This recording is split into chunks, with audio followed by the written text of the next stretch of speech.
cammina per le strade un poco abbinazzato. Un po' ultimamente sono congelato. Pelo rosso rap, pelo rosso rap, pelo rosso rap, pelo rosso rap.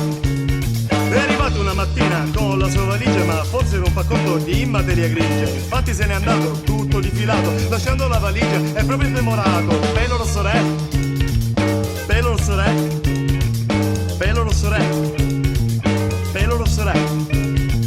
In viso è rotondo, di statura un po' bassino, non potresti certo dire che è proprio figurino. Ha un'intelligenza fuori dal comune, che quando tu gli parli non ne resti immune. Pelo rosso rap, pelo rosso rap, pelo rosso rap. 1, 2, 3, 4. Pelo rosso, pelo rosso, pelo rosso, pelo rosso rap.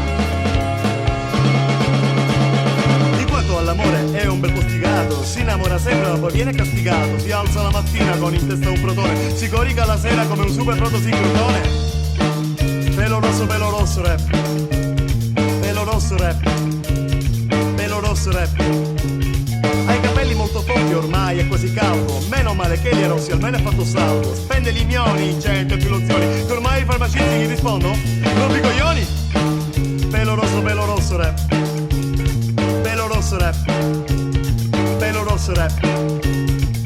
Preso andrà a Londra, ne parlava col tenente, forse perché rosso li trova il sollevante. Questa bella unione con la lei giapponese è l'ultima trovata della grande scienza inglese. Pelo rosso rap, pelo rosso rap, pelo rosso rap. 1, 2, 3, 4. Pelo rosso, pelo rosso, pelo rosso, pelo rosso rap.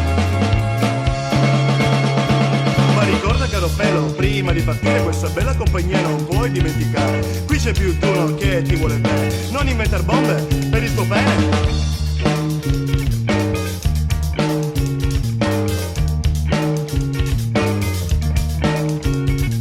Noi sappiamo tutti un ingegnere nucleare costruisce bombe per poter guadagnare. Resti un pelo rosso, è inutile partire. Per il vino rosso qui devi tornare. È inutile stronzo, pelo rosso rap, pelo rosso rap.